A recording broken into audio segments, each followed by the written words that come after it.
they've come out from mountainous problems, and they always come out ahead.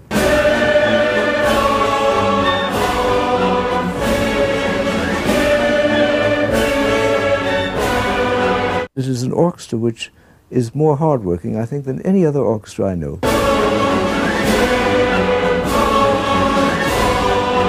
Each performance on London for them is a trial to say, we are here, we can play better and better. It's one thing to rehearse, but when they walk on stage, it has to be a performance, and they know that.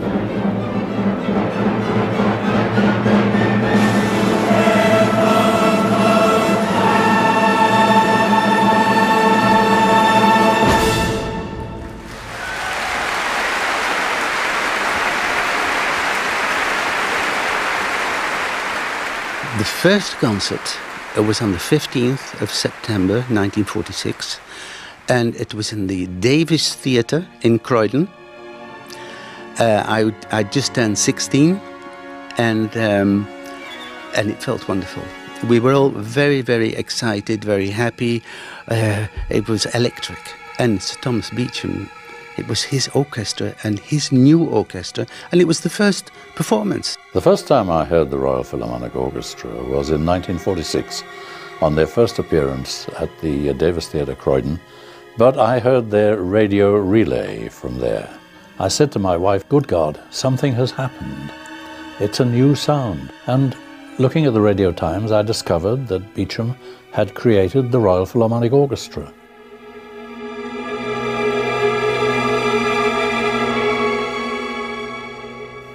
Good music is that which penetrates the ear with facility and quits the memory with difficulty. For half a century, Sir Thomas Beecham was the most powerful innovator in Britain's musical life. The Royal Philharmonic Orchestra was his fourth and final creation. Its name was leased from an old and august body of musicians called the Royal Philharmonic Society, provided Beecham remained its artistic director and the society received royalties from its recordings. No one considered what would happen after Sir Thomas. For the players, having just survived a war, it was enough to be alive and to have the chance to play with one of the most inspirational conductors of all time. Somebody must have said to Tommy Beecham, look, if you need a clarinetist, I know one. And Tommy did, so he rang me up. I want to hear you play the clarionet, Mr. Brymer. And I went to him and I played the clarionet, very badly as it happened, in Brahms' E-flat Sonata with the worst pianist I've ever performed with, Sir Thomas Beecham. And the next day I was principal clarinet of the Royal Philharmonic Orchestra. And I was supposed to be an advisor of some sort to Beecham. If you can advise, imagine anybody advising Beecham about anything, let alone music. No, he was the boss. And when he said something, we all jumped to it. I think he was the epitome of the English aristocratic amateur. He was such a genial conductor that he could get the orchestra to play as he wanted with a minimum of rehearsal. And he knew that rehearsals were good up to a point, and beyond that were self-defeating. So this orchestra has always had people of exuberance and of imagination. He honestly did seem to love music, and he seemed to want to make you love it, and seemed to have a sort of telepathic effect upon you. He had his own technique. Perhaps there might not be any gestures at all. It might be just a look of the eyes, and a wink, and a wink. It's such a pleasure to play with Sir Thomas, and you assumed he would probably be all right. But everybody who'd known him all his life knew that it wasn't necessarily secure to play for him, but you took a risk on it.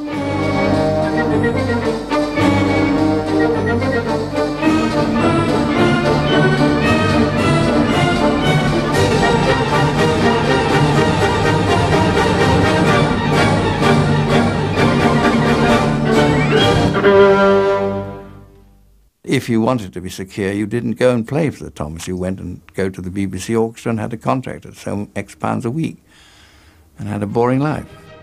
Beecham hand-picked his players from among the finest in the country. Playing on his terms led to lucrative recording contracts, film engagements, a residency with the Glyndebourne Opera, and a 45-city tour of America. The 1950 tour of the United States was unique for all of us because we had been suffering during the war from rationing, and we went then to a country which I think had forgotten how great a British orchestra could be. On New York's classical music radio station, that was the love scene from Foyer's Knot. You can see Sir Thomas and his orchestra at Carnegie Hall on Friday, October 29th. The RPO were the talk of the town. Even the New York Philharmonic Orchestra players attended their concert. This was exciting because to hear that orchestra play so well and play together and play with such a feeling for the music. We were slated to go to Edinburgh the following August, and so we made friends that we saw then in Edinburgh in 1951. The orchestra had been playing for the Glyndebourne Opera since 1948. On the RPO's return from America, it was invited to be the resident orchestra for the summer season of opera at Glyndebourne itself, a relationship which lasted for 15 consecutive years. I think 3 months of opera each year did the orchestra a world of good, because being a concert orchestra, they suddenly realized that they had to become an accompanying orchestra and sink their individuality into a pit. In 1959, at 80 years of age and a year after the death of his second wife, Betty Humby, Beecham married his 27-year-old secretary, Shirley Hudson. So long as Beecham was alive, the orchestra was protected. Although the RPO wasn't a guaranteed full-time job, the great demand for his work kept most of the orchestra in employment most of the time. That protection ended on the 8th of March, 1961. No one will arise in the future in the musical world that even remotely resembles this strange and fascinating man. He left us with a doubtful title of the Royal Philharmonic Orchestra, and left us really without subsidy from the Arts Council, which all the other orchestras had. And so we really left to fend for ourselves, and the whole future of the orchestra was in jeopardy. He had an orchestra that he used, and if he never thought about what had happened to it, not really when he left. No, he didn't plan it, I'm sure. With the era of private orchestral patronage now over, the players faced a very uncertain and often hostile world. At 27, Kevin Holland was made a trustee of the now self-governing orchestra. When I first became involved in 1963, they were in a dreadful state. They didn't have a hall to play in, and they didn't have a single engagement. So we went to see the head of the Rank organisation and asked him to invest a very substantial sum in converting the Odeon Swiss Cottage into a hall in which they could play. 2 tickets for the Royal Philharmonic Orchestra, please. Thank you. The concerts we gave here were very exciting. Because we were not allowed in the festival hall, which could be considered the establishment place, we came here and we were like the opposition. And this, of course, made things very exciting because it wasn't normal.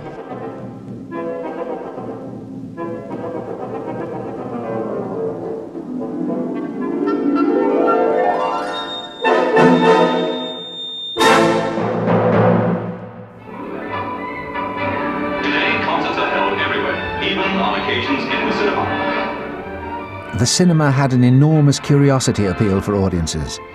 The RPO, under Sir Malcolm Sargent, still maintained standards, and the move to the Odeon probably saved the orchestra. Yet back in 1960, the future had seemed very much brighter when Beecham first asked the German conductor Rudolf Kempe to be his eventual successor. He was sitting in his room in Munich one day when the telephone went. And it said, Thomas Beecham, would Mr. Kemper come over and see him in London? So Kemper thought, well, I'd go and see what's going on. So he flew over to London, came to see Sir Thomas. Sir Thomas greeted him warmly. Said, "Oh, hi, Mr. Kemper, lovely to see you. Would you like to conduct my orchestra?" She said, "You've only got to say yes, and you can see how simple life can be." So Kemper said, "Oh, yes, I would."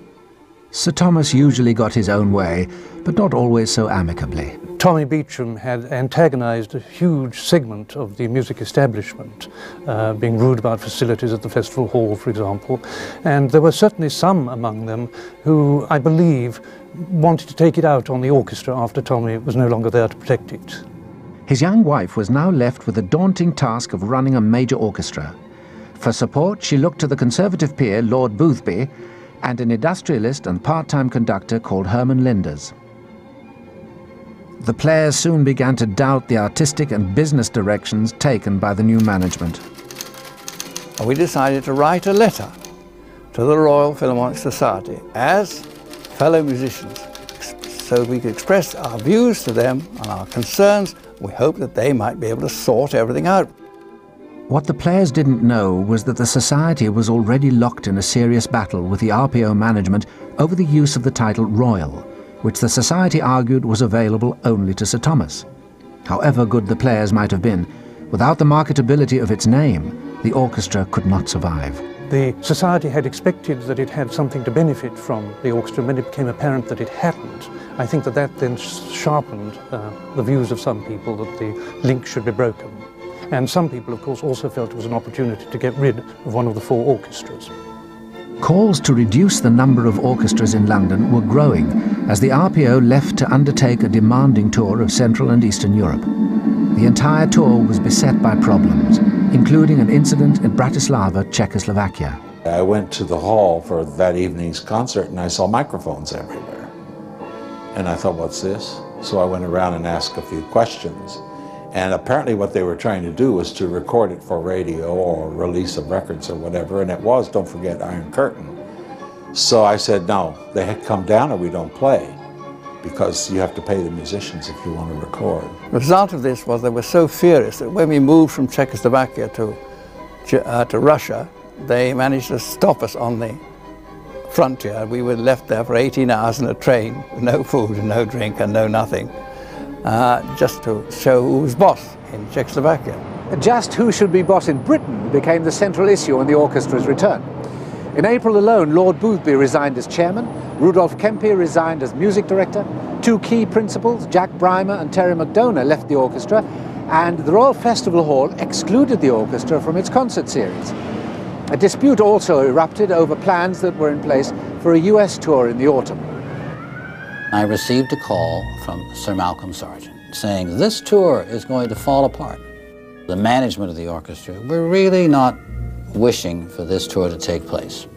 Then I was told the Royal Philharmonic Society, from whom they had the rights to use the name, the great name Royal Philharmonic, had tentatively made a decision to remove that name, so that I was not only going to be with a tour that might be canceled, but which had a name which was going to be removed. So I then proceeded to engage a lawyer. I remember being at the Hyde Park Hotel, and the only voice of hope was Stanley Rubinstein. Wilford had flown to London and hired a solicitor, Stanley Rubinstein, to try to prove to Lord Boothby that the tour could financially sustain the orchestra. Rubinstein succeeded. He also persuaded the Society to let the RPO keep its name for the tour's duration. In June of that year, Lady Beecham invited the orchestra to take over its own affairs. An orchestra as such is just a lot of players and is nothing. You have to form it into some entity. So before they went to America, it was formed into a company with everybody having shares. Sargent knew that the very survival of the orchestra depended upon America being a success. In his own words, they were fighting for their lives. But for the players, America was also a welcome distraction. And for Harry Jones, it was the start of a new career. Travelling down through New England, colours that just I didn't believe. But playing Carnegie Hall that time, I think, was the high spot. But the American people were so friendly. We'd meet them in the interval, they'd invite us home, or in the little time that we had. And we were travelling every day. I think it was 57 concerts in 63 days. I think we had 3 actual free days in that time. But I thoroughly enjoyed it. The orchestra reached Dallas whilst preparations were being made for the arrival of President Kennedy. When that day arrived, they were on their way to San Francisco. A similar headline might have been written about Sargent after the RPO's visit to Jackson, Mississippi. Before we arrived there was a threat to say that Malcolm and Sargent would be shot. Well, at first we didn't take it too seriously, but I think it became evident that it was a serious threat. In 1963, Jackson was a segregated town. Sargent's would-be assassin was a student who demanded the orchestra boycott the town. On the night, police surrounded the hall and the student was arrested. 6 weeks and 57 concerts after they arrived, the players reached Alaska, exhausted but euphoric. The tour had been a triumph. I remember the posters. I remember Sir Malcolm with his carnation and his lapel. And I think most of the impresarios who presented it around the country had great success in their sales. And the audiences were ecstatic, just ecstatic. For all the success they enjoyed in America, there would be no hero's return. The new self-governing orchestra had an office above a shop, 1 desk and 2 chairs. But they also had their wives. It took an enormous amount of work, spending all day and every day on the telephone, trying to make phone calls, trying to write letters. I remember writing to my relations saying, please help. I think they thought we were starving or something. Yes. We ended up with an enormous list of patrons, including people like Laurence Olivier and Arthur Rubinstein and even Stravinsky at one point. And Yehudi Menuhin, who was amazingly good and who allowed us to use his name to write letters for sponsorship, which was quite an unusual thing in those days. And we used his name and my address. Well, I'd always admired the orchestra from the times of Sir Thomas, but it was simply the orchestra asked me. A major morale boost for the new orchestra was Kempe's decision to return as music director. The Musicians' Union gave a generous gift and contact was strengthened with Reader's Digest. However, there was still the problem of cash flow. Fortunately, at the Wigmore Street branch of the National Provincial Bank, they had not just a bank manager, but an orchestral devotee. James Scott, unlike the rest of London, was satisfied that the orchestra and the overdraft he had allowed them would soon be in better shape. And so they continued until someone at head office decided to take a look at the Rafora account. The solicitor phoned my husband, who was the chairman, and said, Jim, do you know you're liable to go to prison for 6 months because you're running a company without any assets? And it was the one time when Jim was really shaken to the core and his hair went white. Brown was cautioned, but no action was taken. The most serious crisis of all still remained. The then Home Secretary supported the Society's position and tried to influence the RPO's new patron. Henry Brooke, as Home Secretary, I should say, actually sent a message to the Queen Mother saying that she could reconsider her patronage of the orchestra. And the Queen Mother said to her private secretary, I want him to get very clearly the message that it is not his business. And then turned to us and said, now I shall remain with you as patron as long as I'm not involved in any public controversy with the Queen. In gratitude to its patron for her crucial support, the orchestra still presents the Queen Mother with a rose from every player on her birthday. Good morning. Good morning. We'd like to present some flowers for the Queen Mother. Well, that's very, very kind of you. The Queen Mother to be absolutely thrilled. But the battle was far from over. In 1963, the Glyndebourne Opera severed their 15-year connection with the orchestra. The RPO's situation was so grave that one Labour MP even suggested nationalising the orchestra. I saw Harold Wilson at a Labour Party conference and he said that if Labour got in, it would take them only a month or so to sort the matter out. A national, a united... It took 3 years before Roy Jenkins, as Home Secretary, finally recommended to the Queen that the orchestra be entitled to call itself royal in its own right. The thorny issue of how many orchestras London should have was for the time being resolved by the Goodman Report. Named after its chairman, Lord Goodman, it concluded in favour of retaining all 4 London orchestras, and so in 1967 the RPO returned to the Festival Hall.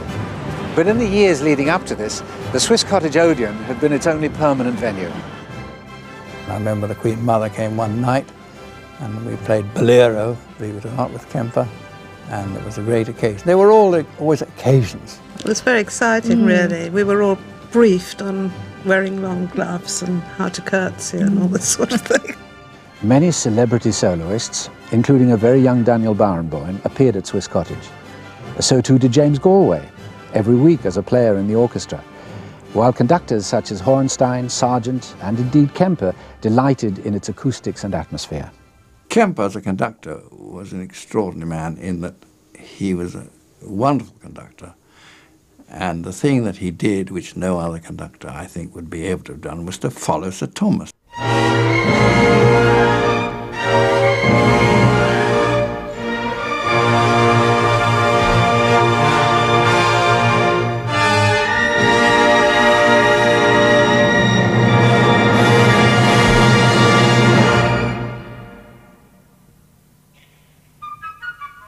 Sir Thomas was an enormous personality.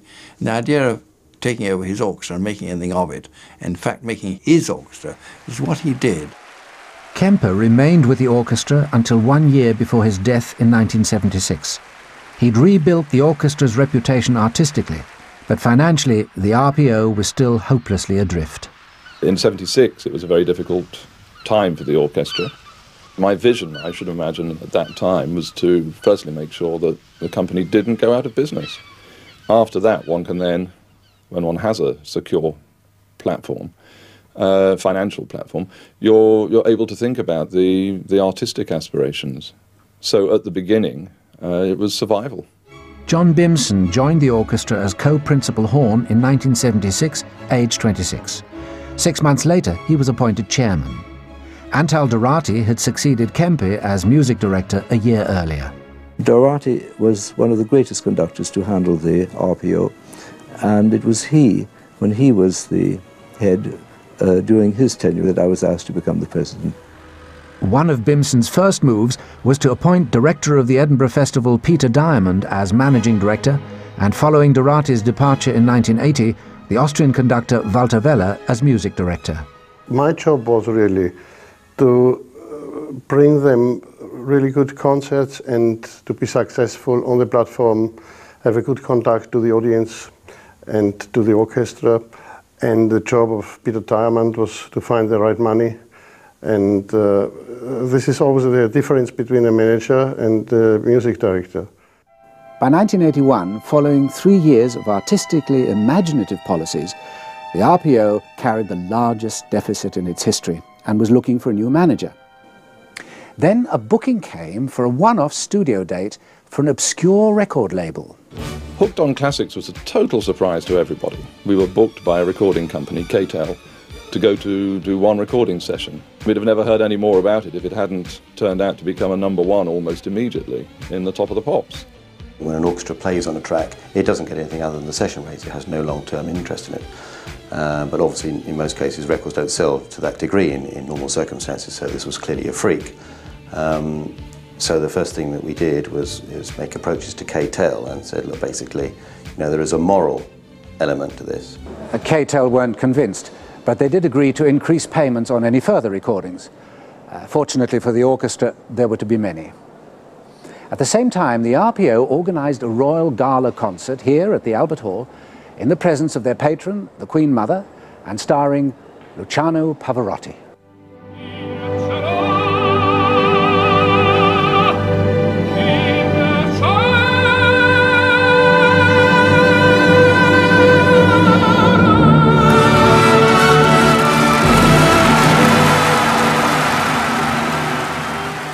Both Pavarotti and Hooked on Classics were sort of things that can happen only, you know, perhaps even once in the lifetime of an orchestra. So to have both of them happening almost simultaneously was very exciting and a terrific challenge. You're just very anxious to try and get it right and to maximise the potential income from these ventures, because you felt that if you don't get it right this time, it won't happen again. You'll have missed the bus. And the orchestra crucially needed those things to be successful, because if they didn't, then it would be hard to see how we were able to dig ourselves out of the financial situation that was current at the time. They needn't have worried. In 1 week alone, the new Bimson-Maclay partnership banked £500,000 for the orchestra. In 1984, they invited Andre Previn to be music director. I did a lot of tours with him, I came to the States with them, and it was a great success. We went to Hong Kong, we went to the Far East. It was almost like a senior class at school. You know, they were all, everybody was friends. There didn't seem to be, at least to my knowledge, any embittered cliques within the orchestra. Touring was very easy because everybody had respect for the next man. And it was, I suppose it was the friendliest orchestra at that time that I'd ever worked with. For a symphony orchestra to be able to take over the whole of the South Bank complex for many years every summer, and to bring some of the world's greatest classical artists to the symphony orchestra, and at the same time some of the world's greatest jazz artists, Ella Fitzgerald, Oscar Peterson, Buddy Rich, while also bringing modern ballet and theatre to the complex, all under the banner of the Royal Philharmonic Orchestra, I think should answer any criticism of us being too commercial. Hooked on Orange Bowl, a creation of Mr. Lewis Clark and recorded with the Royal Philharmonic Orchestra.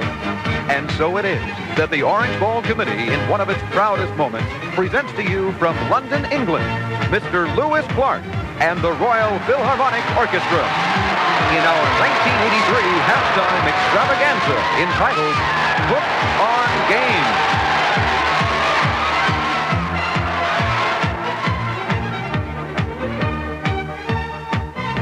Classical music with a disco beat was just too high a price for the music establishment to accept. In Britain, the RPO was branded a commercial band.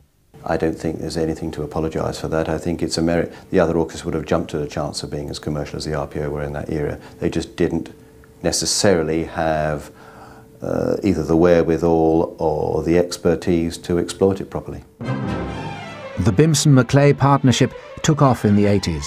They gave the RPO its most secure financial base since the days of Beecham, concerts and conductors that were the envy of many, its own record label, and another orchestra. Frankly, if we could have sold washing machines to make money for the symphony orchestra, we would have done, but we were much more knowledgeable about how to run symphony orchestras. So we formed the Royal Philharmonic Pops Orchestra. It did have problems to start with because it was not perceived as separate people, which in fact, and to this day, it is. Andre Previn was offered and accepted another music directorship with the Los Angeles Philharmonic. He found the strain of working with two orchestras in two continents too great. The Previn situation was deteriorating because he was tired. He just couldn't divide his time up.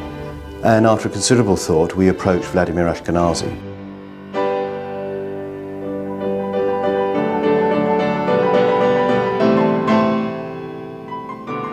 In Moscow, Ashkenazy had lived with his family in a two-room apartment. Now based in Switzerland, he was one of the most sought-after concert pianists in the West. But his attentions were moving to his other great passion, conducting. I know that they played very well for Andre Previn, and I remember conducting them on many occasions, high-level concerts. I enjoyed very much those concerts.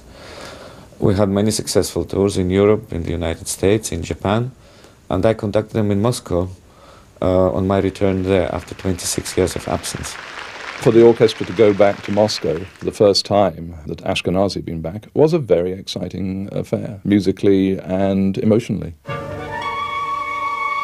Ashkenazy returned to his homeland on November the 9th, 1989, the same day the Berlin Wall came down. Bimson and McClay had now built the RPO's turnover to nearly £8 million, but success had its price. The amount of time and energy that being a chairman of a company and a musician at the same time takes, I think it had begun to take its toll. It had taken its toll on my private life, the time I had available for my family. Ultimately, in '89, I thought, well, we've reached a plateau that in '76, when I joined the orchestra, I never thought we would. Now would be a good time to stand down. It was a significant loss to the orchestra and probably a crucial time when he decided to stand down as chairman. Bimson took over as principal horn from Jeff Bryant, and Bryant later took over from him as chairman. In 1991, the position was offered to Gareth Wood, a double bass player. It was a difficult decision to make for the simple reason that, as the world knows, London orchestras, the chairman of, is one of the most difficult things to do, because for a start it is a top managerial job, and most of us have been trained to play musical instruments and know very little about the running of big companies. And yet from day one you are having to take responsibility for many very important and difficult decisions. One of those decisions was the appointment of a new managing director to replace Ian McLay, who resigned in 1992. When I became aware that Paul Findlay from Covent Garden would be interested in coming to the orchestra, I thought at the time that it was a very good idea. One of Findlay's innovations was to establish a residency for the RPO at the Royal Albert Hall.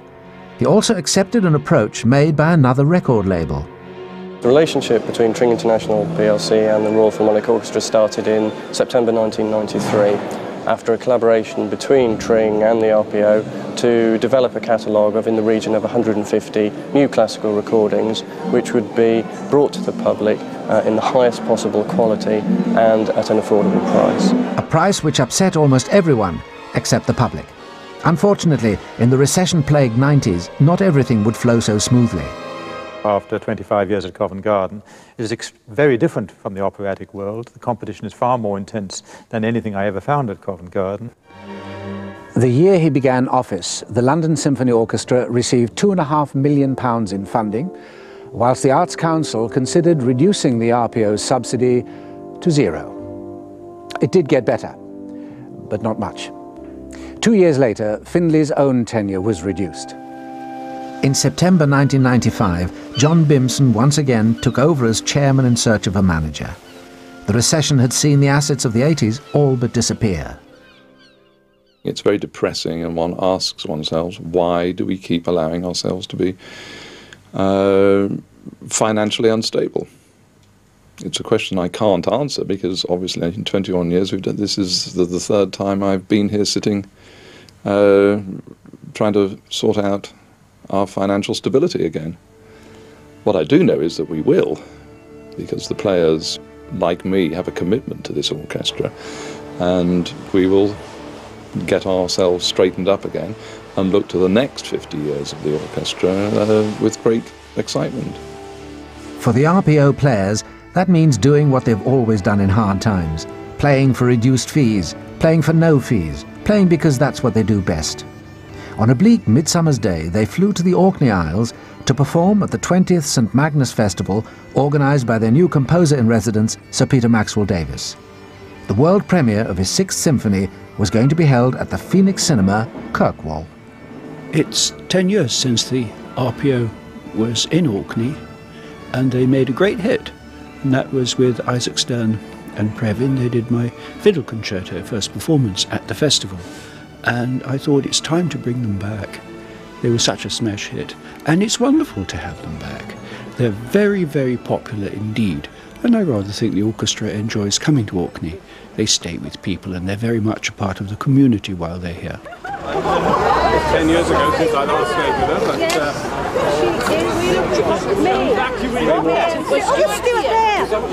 did he know he was coming to us? Maybe he's back. So, how do you want you to stay here? Are you? Did you say? No, Jonathan is the other chap. Yes. Despite the confusion, they all found beds for the night. Ray Ovens first joined the orchestra in 1954. He was billeted with the RPO's new American leader, Jonathan Carney, at the house of Brigadier and Mrs. Robertson. Your guests. I guess it's ready. Oh, yes, already turned on.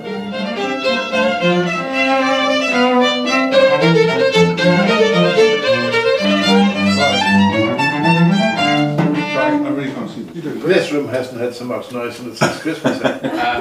Besides the music, the most interesting experience is staying with the Brigadier, who's sort of the quintessential British commander, and I'm finding it delightful. Delightful would not describe Sir Peter's very challenging 6th Symphony, but the players, and the composer in particular, hoped the Orkney audience would find the piece stimulating and provoking.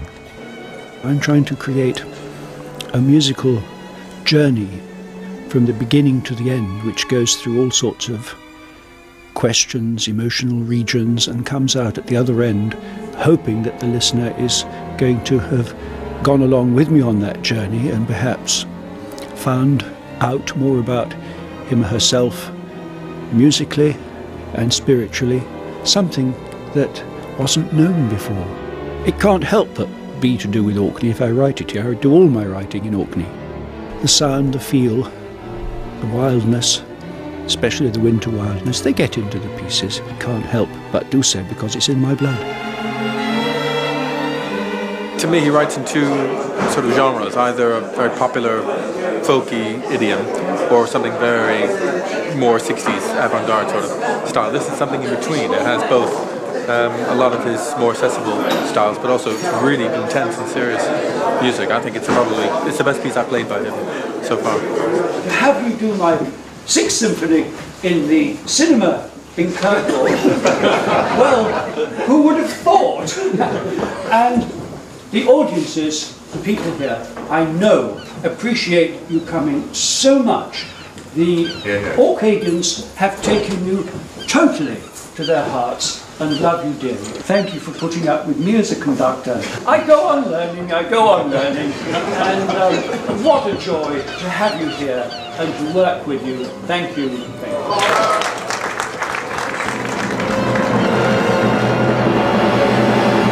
you. Ron Lee started driving for the RPO together with his brother Ted 20 years ago. His son Steve will take over after he retires next year. The whole organisation, from the managing director down, are one of the most friendliest, one of the most professional outfits, one of the most caring for its own players and people that I know of, and I've been in the trade a little while now. And that's one thing that, when I do retire, will stay with me, the just sheer joy of working with nice people. I can't add to that. I think it says it all.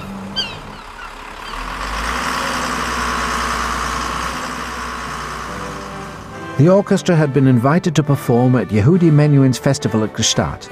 In a year of anniversaries, it was also Lord Menuhin's 80th birthday, the festival's 40th, and the 10th anniversary of the tent.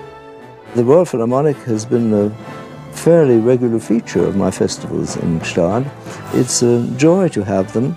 It's wonderful to have this outpost of Britain in Gstaad, and to have Britain represented by people for whom there's great affection. I think everyone loves them. They have a very, very great international reputation, very high indeed, from Spain to the United States to South America, all over Europe and Germany, higher indeed than they do in Britain, which is not unusual for great organizations and people with certain distinction to be honored elsewhere than where they belong.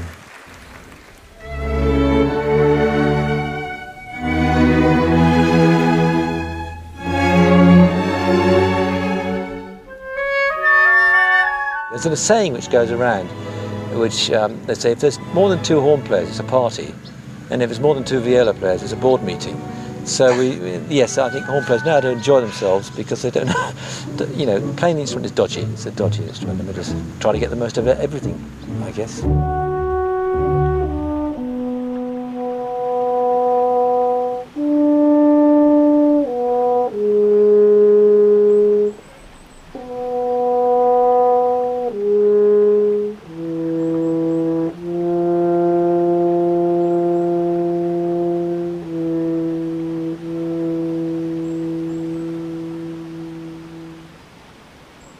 As I get older, I prefer not to do so much touring. I enjoy it, and I enjoy getting out. Here, it's a fantastic place, of course. But not all touring is quite like this. It's often very rough, and we're often really pushed for time. It's very tiring. Last year, I think we were out of the country 84 days, which included America twice, South America, and of course we go to Europe, Madrid in the day, Frankfurt in the day. It is very tiring. Their 21-hour days are European out-of-town concerts. And it's jolly hard to very play hard work at the end of you travel all day, and you know, get up really early check-ins and all that, and then you have to play well at night, and that can go on day after day after day on a long tour, and it's tough. I want to get some value out of my mortgage, frankly. But there we go. We have to do it. It's part of the job. We have to do it. It's very good for marriages, isn't it? I've been married 34 years, and we think all this touring has kept it alive so long. So there's a plus on it as well. You see. We are now listening to the fanfare for Gstaad. the birthday present by the Royal Philharmonic Orchestra, written by Mr. Woods. The orchestra arrived in Gstaad, and we were then asked if it was possible for the orchestra to play a fanfare as Menuhin was being presented with a flag of the town of Gstaad, which I gather is a great honour in Switzerland.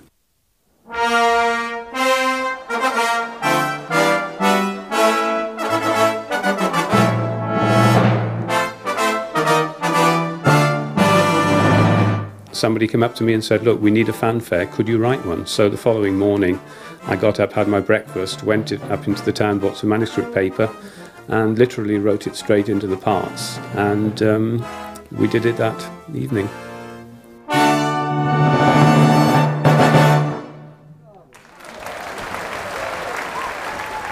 Very often, if you just sit in front of a piece of paper, it can actually start taking shape as to what you actually want to do. But the first thing you have to, when writing any music, is you have to work out the structure that you want to use and the sort of architecture of the piece before you even begin to think about the actual music itself. A festival to celebrate the works of another British composer, Benjamin Britten, took the RPO to Vienna. The festival is called Britain und Briten, in other words, Britain and the British. And a good title. It's been on billboards all over Vienna, and the Viennese do have high standards about these things. They're quite hard to impress. And in the 18th century, in Germany and in Austria at that time, our country was known as Das Land ohne Musik, the country without music. Vienna was due to have seen the return of John Bimson to the orchestra, performing the difficult horn solo in Britten's Serenade for tenor, horn and strings. But a severe and sudden viral infection led to him collapsing just a week before. At very short notice, his co-principal, Jeff Bryant, found himself on the platform. How much time have I had? Thursday all day. Friday a rehearsal in the morning with Bob Tier and Lord Menuhin and the orchestra. That afternoon, then I had to pack my things and get on the plane at an unearthly hour yesterday morning, I think, something like 7 o'clock or something yesterday, so virtually no time at all. No time at all, so it's experience, basically down to experience and seat of the pants and just hope for the best, really. After the rehearsal, Lord Menuhin and a few members of the RPO were invited to a reception at the ambassador's house. But news travels fast in an orchestra, and they all turned up. The word ambassador is usually interpreted, I think, too narrowly. The people who call themselves ambassadors officially spend most of their time dealing with paperwork and sheep meat quotas and things like that. But the real ambassadors are orchestras, are artists of all kinds.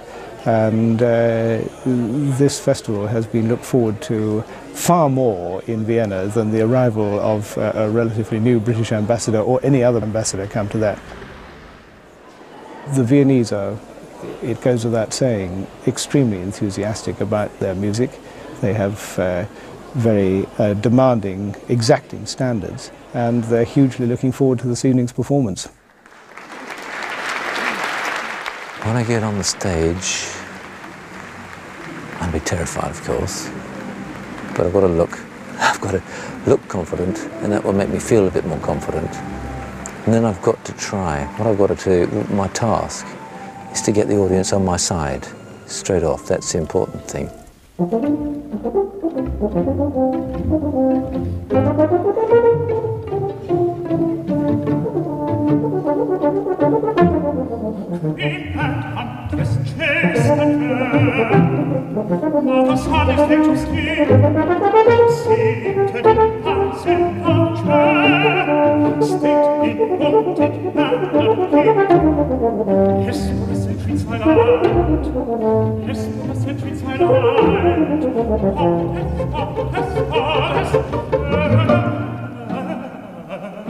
Excellent.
It's always been, to me, a nice place to work.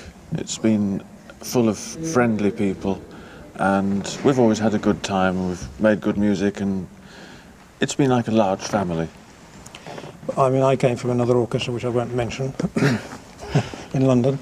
And well, as David says, one of the most attractive things about it is people are really friendly and easygoing. They're very professional, but and also they have a tremendous ability for pulling things out of the bag at the last minute at concerts, and also they're very versatile. I was the first female in the orchestra, and it wasn't a wonderful experience. And I'm thrilled now that the young women can come in, and they take it for granted that they can come in and be members of the orchestra, be extra players with the orchestra. I think it's fantastic, and I think they enhance the orchestra. So I'm all for it, yes, the more the merrier. Women are still a minority in the orchestra, but at its Clerkenwell Green office, they form the majority within its management team, heading finance, development, concerts and education. I've been in my job as an education officer for just over 4 years now. We do a broad range of projects that might be 65 members of the Royal Philharmonic playing alongside music students in a training orchestra or a youth orchestra. It might mean working with older people in a creative music project. We've had a lot of success in our Nottingham work in relation to our Nottinghamshire residency, which is a series of concerts but supported by an education and community programme. How they get to Nottingham is the domain of the orchestra's matriarch, Brenda MacDonald. I always think I'm the odd job lady. I do anything that they want doing when there isn't time for them to do it. For me and one or two others, it's so nice not to have to rush off in the break to get a cup of tea, because I know that when I go downstairs there'll be a cup of tea there waiting for me. Brenda. She's a happy person, and it's always nice to have happy people around. Well, she's one of those special people. The RPO was criticised for calling itself Britain's national orchestra. It certainly takes its regional commitments very seriously, and a major part of that is its residency in Nottingham. We've built up a very good relationship with the orchestra now. We get 10 concerts a year for our public, and but I think the big bonus has been the actual, what we see as the residency, is the community and education work that a hardcore of the orchestra have been doing in the community, working with all sorts of groups in the city and in the county, working with not only children but with the elderly, people who live on inner city housing estates. So it's brought the orchestra to the attention of not just the regular concert goers but everybody in the community, which I think is very important. The way we tackled training of players for this kind of work was that we teamed up with some tutors from the Performance and Communication Skills course at the Guildhall School of Music.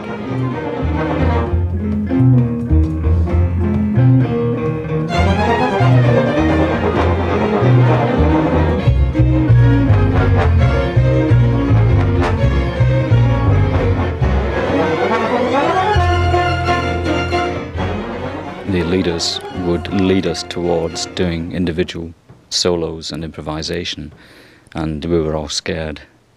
And obviously you look around the group and one or two people seem to be more fluent than others, and you think, oh my God, that was marvellous, what the hell am I going to do now? Because you could almost just clam up.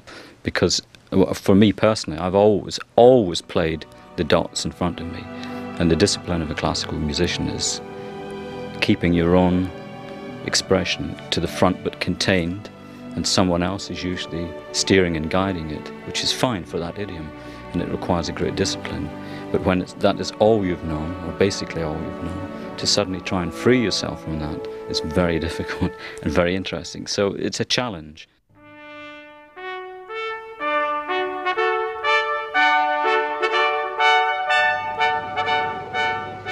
To celebrate the RPO's Nottingham residency, Midland Main Line named one of its high-speed trains after it.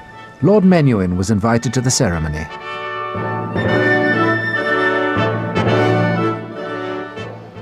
The orchestra is very proud of its train, and Midland Main Line is very proud of its connection with the orchestra.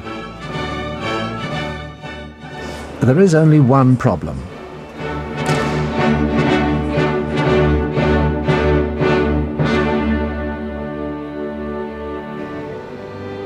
When the 21:35 Royal Philharmonic Nottingham to London Express service pulls out of the station, the Royal Philharmonic players are on the wrong platform.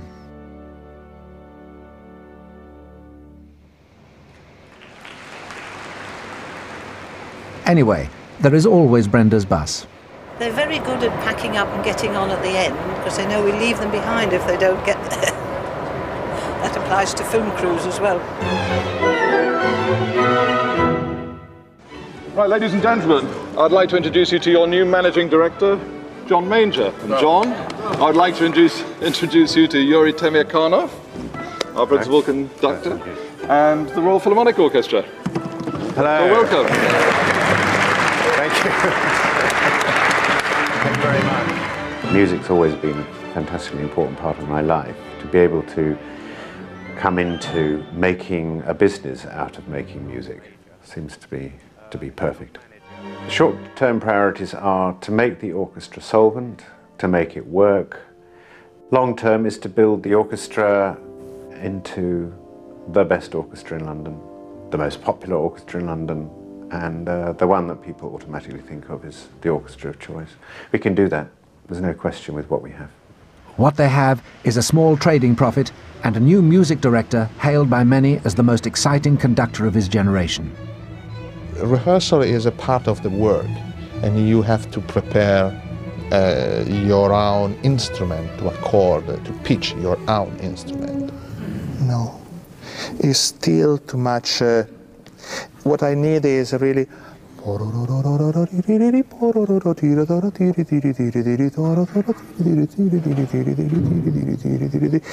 I don't know if this is, probably is to press a little bit the sound. Why not to try it in the middle, but very without weight here, without muscles here, but very kind, very smart. Try this position, but everyone this, but in the middle of the bow.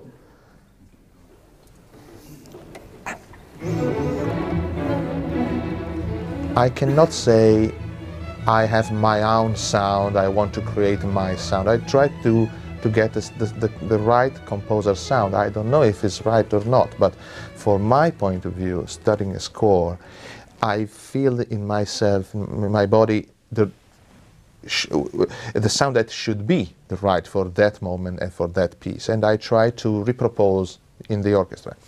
And technically, the rehearsal can start from a reading, if the orchestra doesn't know the piece, or if the piece has been performed years and years ago. And then, with the help of the instrument, the musician, sorry, we can improve the status of the rehearsal. In the sottovoce. Then I work to find exactly the sound or particular sound that I'm request if you have an agreement in that bar, you know that the musician doesn't betray you. That is important.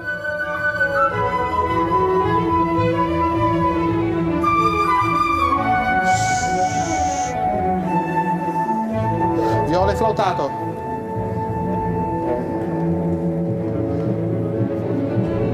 Le sax, what?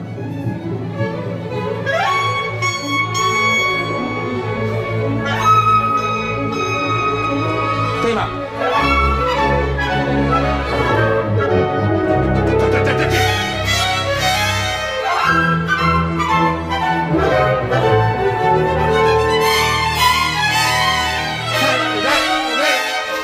It's transforming.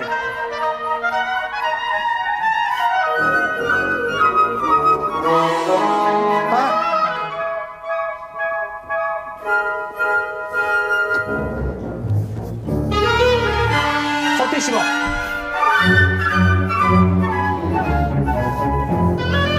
The last time a little bit more.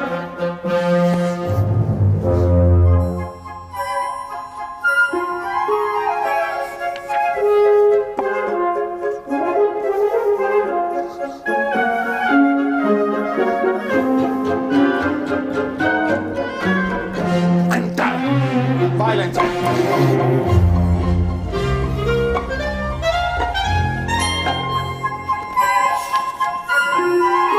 Right, good here. Break now, then we go on. Sometimes when you arrive to the concert, there is not so big differences between the concert and the last rehearsal. And the quality of the British musicians are so high, and they're so very secure about the concert that, okay, we do the concert. Sometimes I want to see and to have the tension. He's very involved with the music, and he seems very capable of passing that on to us, the players. So it's very exciting. Daniel Gatt has made a very big impression on us all, really. Time will tell, but so far so good. I think he's got everything. I can't see us doing anything but going forward. His attention to detail, the interest in playing everything, I think it's wonderful. Fantastic. Daniele has offered a lot of inspiration musically for everybody, I think, and I'm very excited about the relationship he's started with us, and I feel it's getting better all the time, and I really look forward to working with him. Daniel is a wonderful conductor. He's a wonderful musician, has a great feel for the art of waving hands around in front of orchestra, which is very important for people sitting at the other side. It's often forgotten that gestures are very easily misinterpreted. Trombones love him, we like him immensely. He creates a real sound, and he knows how to create this sound within the orchestra. To do music with the Royal Philharmonic is for me really a very good thing. I feel a deep relation with them, with all the musicians of the orchestra.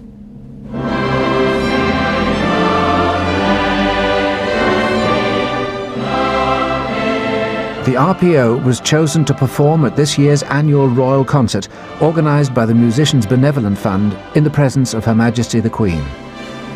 To an audience containing many of the orchestra's peers and friends, it was a chance to show how, with a new London home and a new music director, it is beginning the next 50 years.